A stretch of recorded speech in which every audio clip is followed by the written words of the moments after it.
Assalamualaikum warahmatullahi wabarakatuh. Waalaikumsalam warahmatullahi wabarakatuh. Alhamdulillah, nahmaduhu wa nasta'inuhu wa nastaghfiruh wa na'udzu billahi min syururi anfusina min sayyiati a'malina may yahdihillahu fala mudhillalah wa may yudhlil fala hadiyalah. Amma ba'du.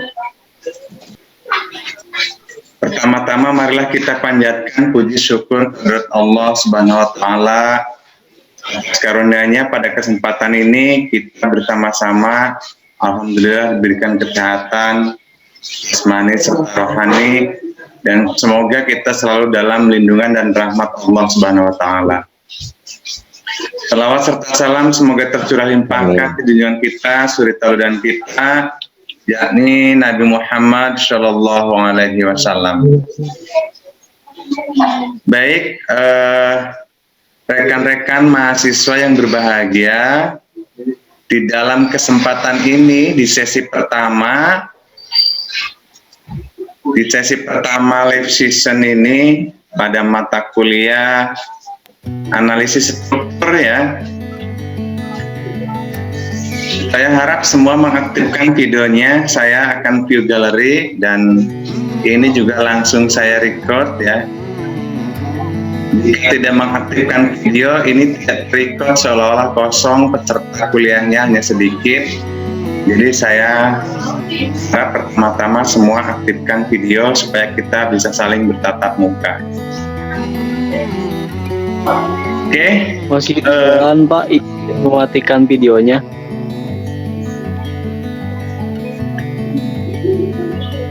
Oke.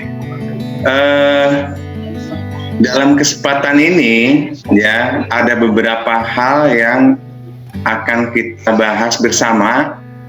Pertama adalah tentang sistem perkuliahan, kemudian yang kedua tentang lingkup perkuliahan analisis struktur, yang ketiga kita akan membahas tentang kontrak kuliah kita ya. Nah, pertama-tama kita akan membahas tentang sistem perkuliahan kita. Kita sudah ketahui bersama bahwa di situasi pandemik ini kita harus kuliah secara online ya, sehingga perkuliahan ini juga kita laksanakan secara online, walaupun ya pada sesi-sesi sebelumnya, bahkan kita sebelum pandemi COVID-19 pun kita telah menyelenggarakan kuliah secara online.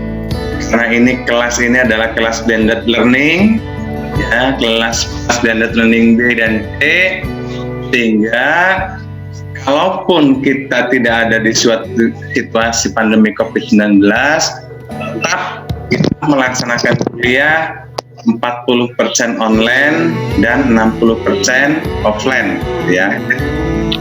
Nah, seperti yang telah kita ketahui bersama, sama seperti sebelum-sebelumnya, bahwa setiap sesi perkuliahan dalam satu semester terdiri dari 16 kali pertemuan, di mana kewajibannya di sesi pertama selain e-learning perlu ada live session. Kemudian sesi kedua sampai dengan sesi ke-6 e-learning, kemudian sesi ke-7 kita harus live session dan e-learning. Sedangkan pertemuan ke-8-nya kita ada evaluasi belajar, yaitu UTS ya. Kemudian di sesi ke-9 sampai ke-14 e-learning kembali, dan di sesi 15 e-learning dan dilengkapi lagi dengan live session.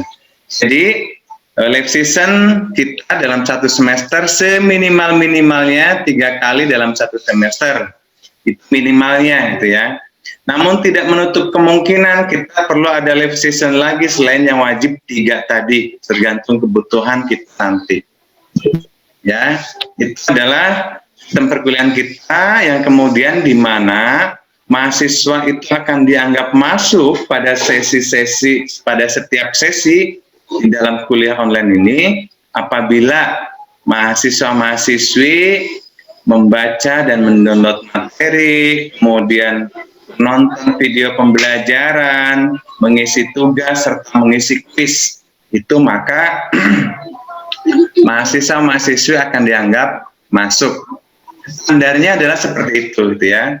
Standarnya. Nah, di sistem perkuliahan e-learning kita, di sini kita sudah terekam secara keseluruhan, gitu ya.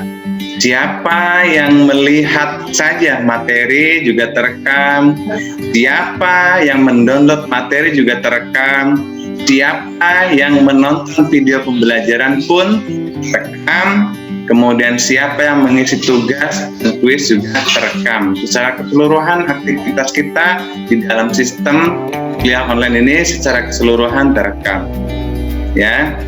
Nah, jadi apabila kita tidak, yang seharusnya ya, bagi mahasiswa-mahasiswa yang tidak mengikuti uraian atau urutan-urutan standar dianggap masuk kuliahan itu, diantaranya adalah tadi melihat dan mendownload materi pembelajaran, melihat video pembelajaran, mengisi kuis dan mengisi tugas, maka itulah yang dianggap masuk. Sebenarnya adalah yang seperti itu yang dianggap masuk. Nah, ini di awal saya mengingatkan kembali ya, karena sebetulnya setiap sesi ini kita buka dimulai dari hari Selasa sampai hari Minggu. Jadi hari Senin dosen upload materi, video, tugas dan kuis. Hari Selasa sampai hari Minggu para mahasiswa-mahasiswi dapat mengakses dan dapat juga mengisi tugas serta kuisnya, ya. Jadi sebetulnya tidak ada alasan sebetulnya untuk tidak masuk kuliah karena waktunya panjang, ya. Sibuk-sibuknya kita mungkin saja bisa selesai sholat tahajud kita mengisi juga bisa, gitu ya, tengah malam. Harusnya tidak ada alasan untuk tidak masuk kuliah karena setiap sesi itu dibuka panjang. Berbeda dengan kuliah offline. Kuliah offline apabila suatu mata kuliah itu dibuka di suatu hari di jam, misalkan jam 1 sampai dengan jam 3, ketika jam 1 sampai dengan jam 3 tidak masuk, ya otomatis kita tidak masuk kuliah. Nah, sedangkan kuliah online ini sesinya panjang, ya. Setiap mahasiswa-mahasiswa itu bisa mengakses materi serta mengisi tugas kuis itu sejak hari Selasa sampai hari Minggu, ya. Nah, maka itulah yang dianggap masuk kuliah. Oke, itulah tentang perkuliahan kita, tentang sistem perkuliahan online kita. Selanjutnya, sebelum kita ke diskusi, ya, saya ingin menyampaikan beberapa hal tentang lingkup mata kuliah,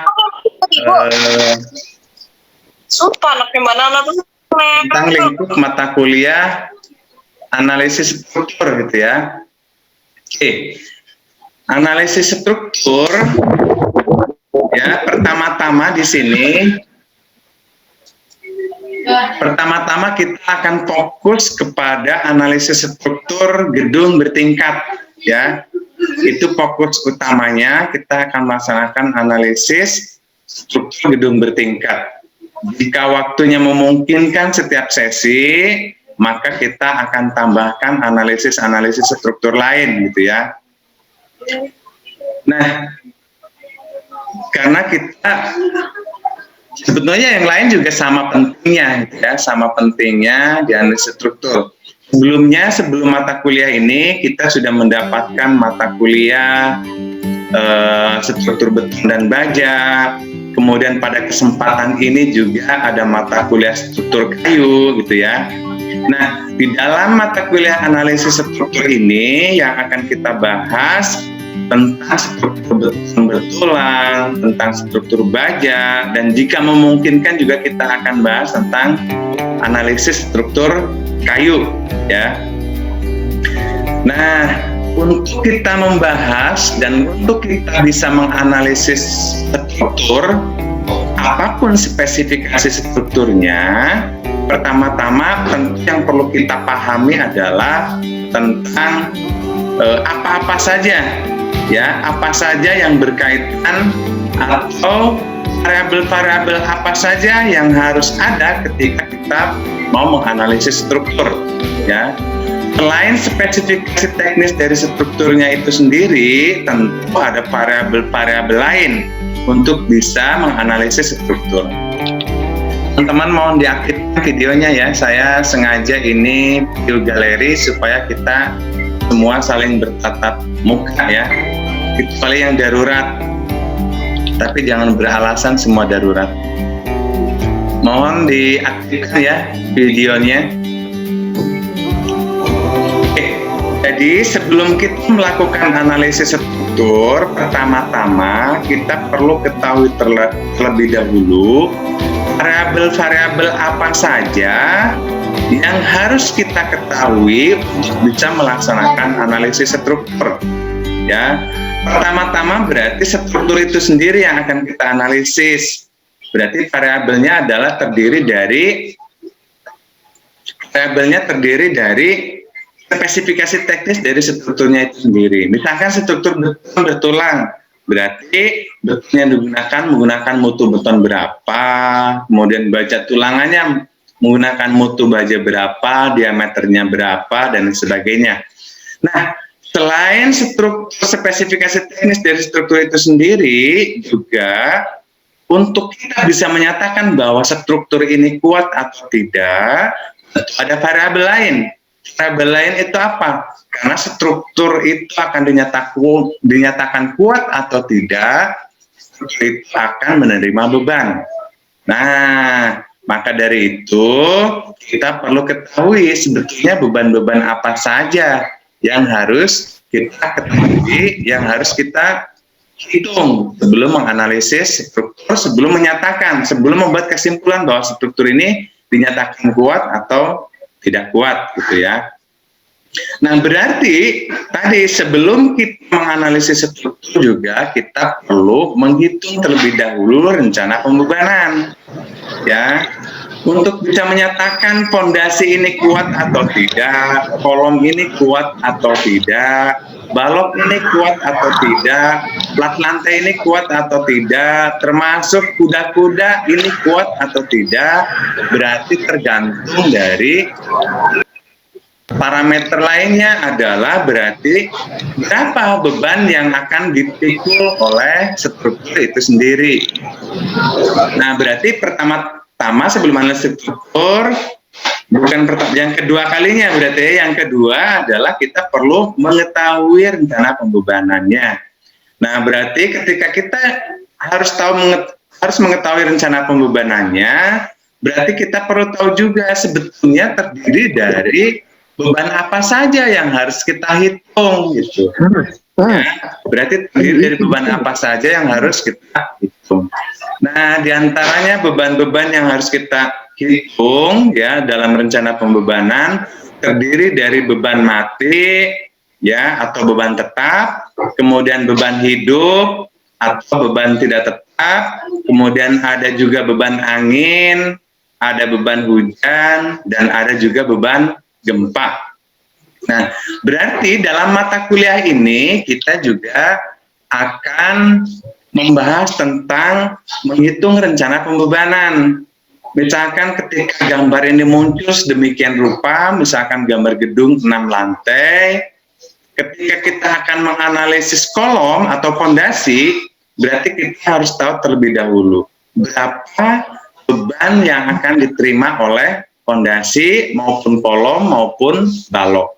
Nah, setelah kita ketahui berapa bebannya, maka selanjutnya kita analisis dari spesifikasi dan dimensi dari struktur itu mampu menahan beban berapa. Barulah kita mampu menyimpulkan, oh ini kuat atau ini tidak kuat, gitu ya.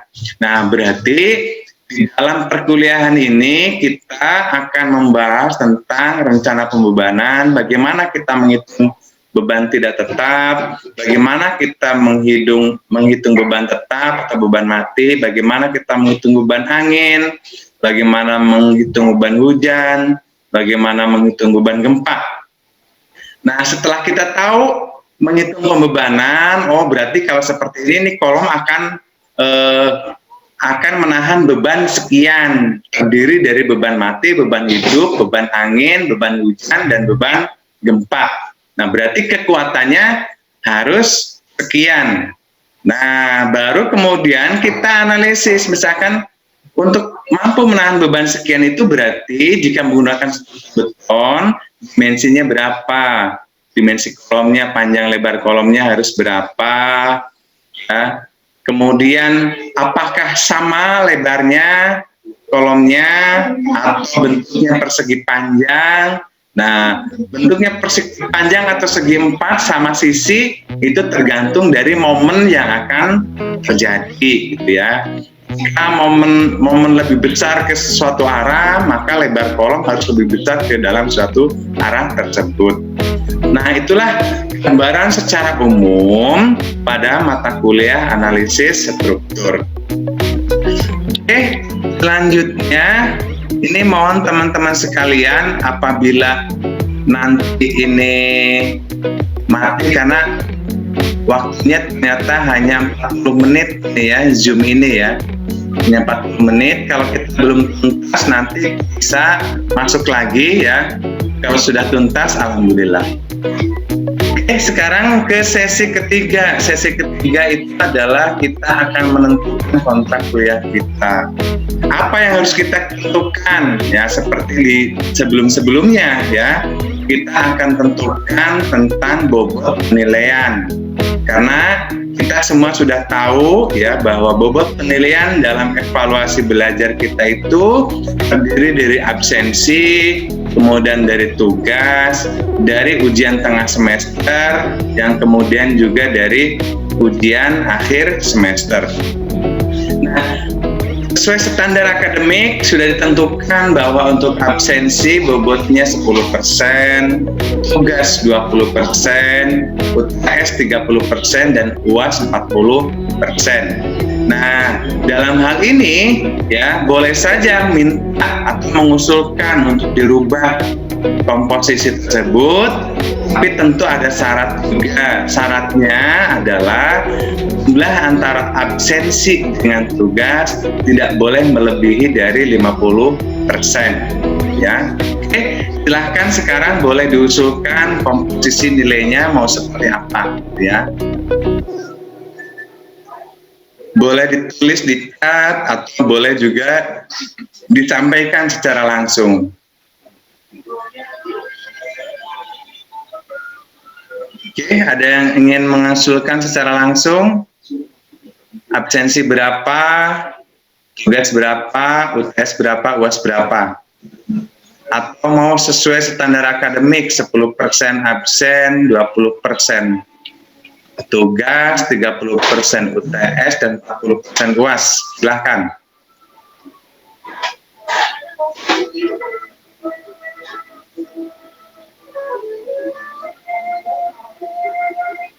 SPO Pak. Silakan, ada yang mengusulkan atau silakan tulis di chat kalau nggak mau ngomong. Silakan yang mau bicara aktifkan speakernya. Kayaknya setuju semua deh Pak. Setuju semua dengan mana? Ini belum diusulin udah setuju semua. Iya, soalnya gak ada yang bicara gitu Pak. Ya, setujunya dengan mana? Sesuai akademik aja Pak. Sesuai Ya, akademik gitu Pak. aja. Sesuai akademik ya. Seperti biasa aja Pak. Ya. Oke. Gimana Ini kan kalau absennya aja Pak? Absen 30 Pak. absen 30. Ini siapa yang mengusulkan? Pak Juandan Nur ya? Nah, Iya, ini Pak. kelas B, berarti boleh saja berbeda. Kelas B dengan kelas C berbeda, nggak masalah. Sekarang kelas B Coba yang dulu deh. kelas- Kelas B gimana kelas B?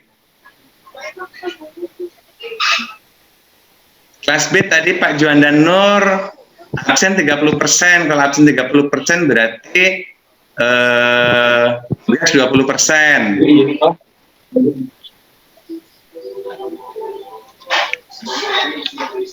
Silakan sampaikan kelas B dulu, silakan. Kalau kelas C udah biasa standar akademik, pakainya kemarin juga standar akademik. Nah, sekarang silakan Ya kelas Pak. B.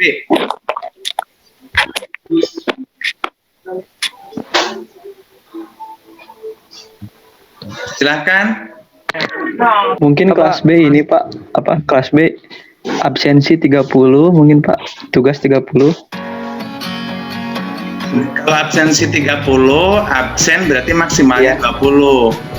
Gimana Oh, 20. absen 30, berarti maksimalnya 20. Tadi syaratnya Oh, berarti jumlah antara absen Iya. dengan tugas itu tidak boleh lebih dari 50%. Oh berarti di absensi 30, di tugas 20 berarti Pak. Mungkin kalau Oke. yang B tujuannya seperti itu atau gimana itu? Jadi gimana anak-anak Silakan, juga sih, kelas Pak? B ada yang mengusulkan begitu. Mumpung online katanya. Tes dan Mumpung UASnya online, gimana? biasanya kan Ngikuti Yes. Angga, Pak. Setuju UTS Pak, setuju. setuju. UTS-nya Setuju yang dikatakan Pak Angga, Pak. 25 di gitu. UTS bisa Pak di 25 nggak apa-apa. Oke. Jadi absen 30%, tugas 20%, UTS 25%, UAS 25% ya. Yang kelas B ya. Setuju Pak. Ya, Iya, soalnya absen. Oke. Ada kemungkinan masuk terus. Dan Online kelas soalnya, C Pak. tetap standar akademik ya. Iya, Pak. Standar akademik aja. Soalnya kan Nih. kalau misalkan online, tugas sama absen otomatis kan, Pak? Sama aja. Ya Pak. Oke. Gak apa-apa, tergantung disepakatinya. Saya ikut aja. Tapi kita harus komit dengan apa yang sudah kita sepakati gitu. Seperti biasa aja, Pak, kalau kelas C. Pak Ikun itu bijaksana itu, ikuti aja tuh. Ya, siapa yang ngomong bijaksana itu? Jangan merayu saya ini. Nur. Jangan mentang-mentang ini malam minggu merayu saya. Pinter merayuin apa itu, Pak? Bagian pajuan. Hati-hati Pak terayu.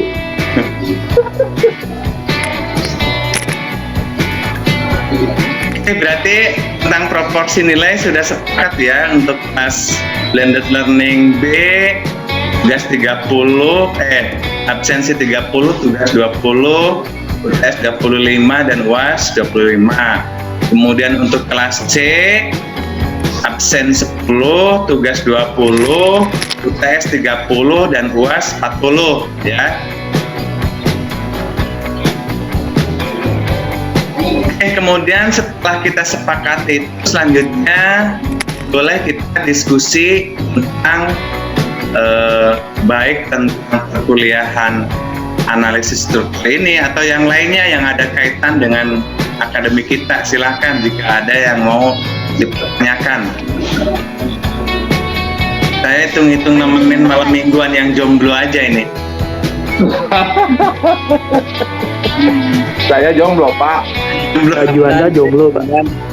Pak Eko jomblo. Ini Pak, Ada yang mau ditanyakan? nanya masalah- mau nanya Pak masalah di analisa struktur itu ya Pak ya. Ya. Ada itu rencananya nanti analisa struktur itu ada software yang harus dikuasai atau enggak Pak, atau kita Ya. gitu Pak. Bagusnya minimal kita menguasai SAP. Mengetahui SAP ya.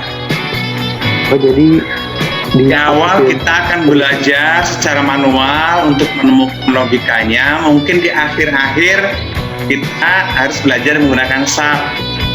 Jadi setelah kita paham logikanya, nah baru selanjutnya kita menggunakan software. Nah kalau tiba-tiba kita menggunakan software, kita tidak tahu kalau software itu error atau mungkin kita salah masukkan salah input yang akhirnya analisisnya error. Nah, kalau kita belajar dulu secara manual, kita punya logika. Artinya kalau punya logika itu seperti ini. Ini kok kayaknya tidak mungkin output analisis menggunakan software kok begini gitu. Kalau kita logika manualnya sudah dapat.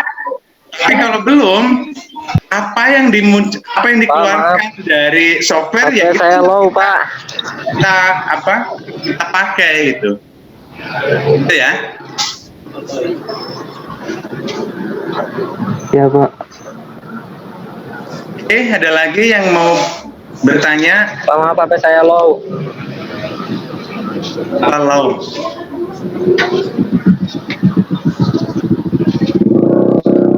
Kalau nggak ada yang mau ditanyakan, mungkin kita akhiri. Cuman sebelum kita akhiri, mau saya screenshot dulu, aktifkan videonya ya.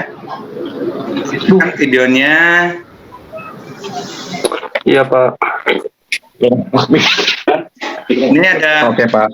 ada 3 halaman ya, jadi ada tiga kali screenshot saya nih. Karena pesertanya cukup banyak. Ini yang hadir ada 52 ya.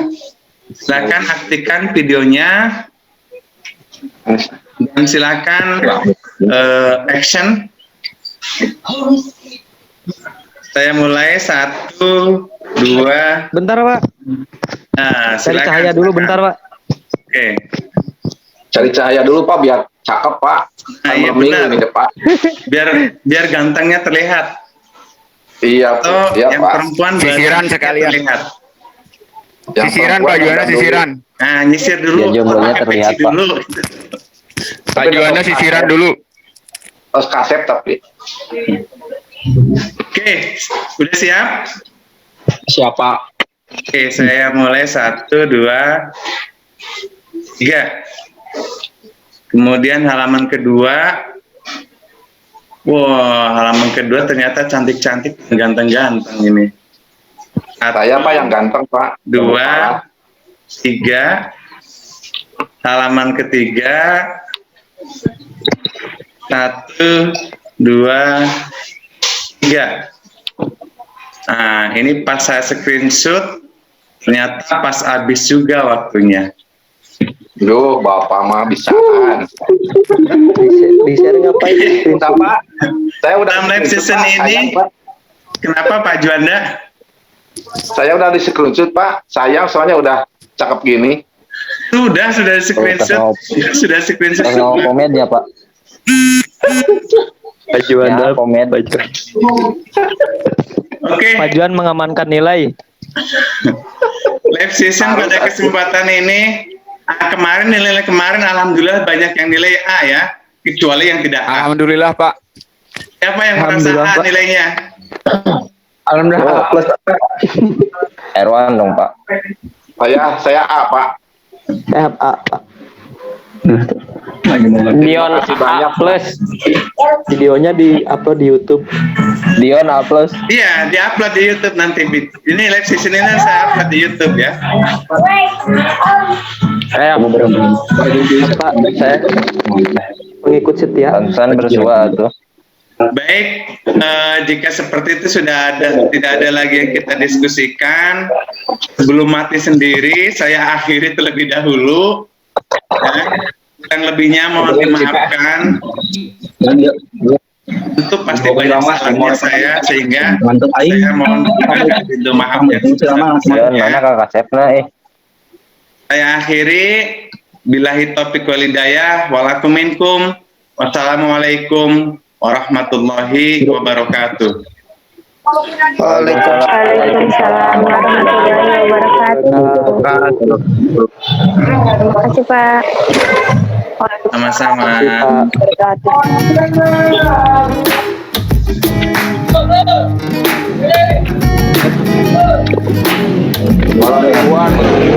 Ayo malam Yo, malam mingguan guys.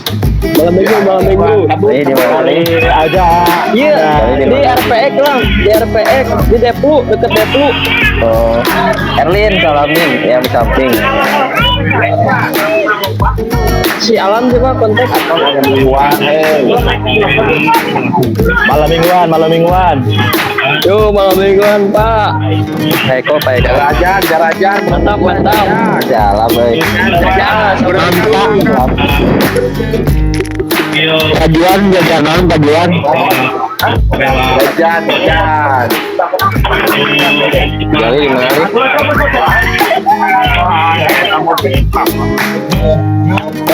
Camping. Airwan rapat Airwan. Di mana eta? Cibubur, mantep Cibubur. Bonpis. Di kebun pinus. Wih. Ajib Pak Konan. Ayo. Kiriban ya jangan. Cenah jadi kenek.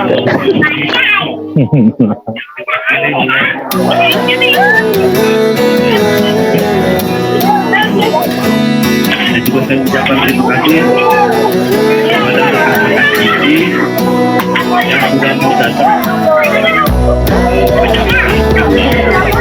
Cari jodoh.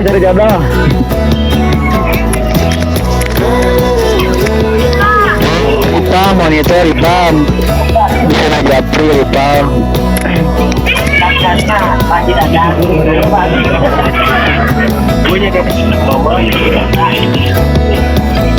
Kita diberikan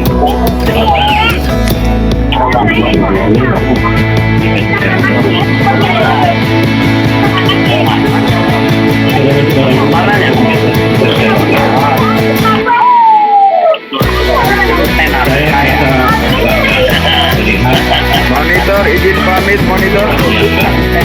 Ayo.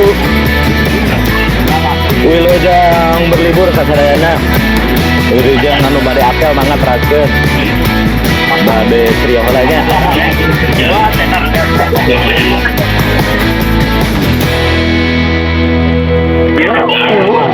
Izin lab di Payun. Lab Payun Sumatera.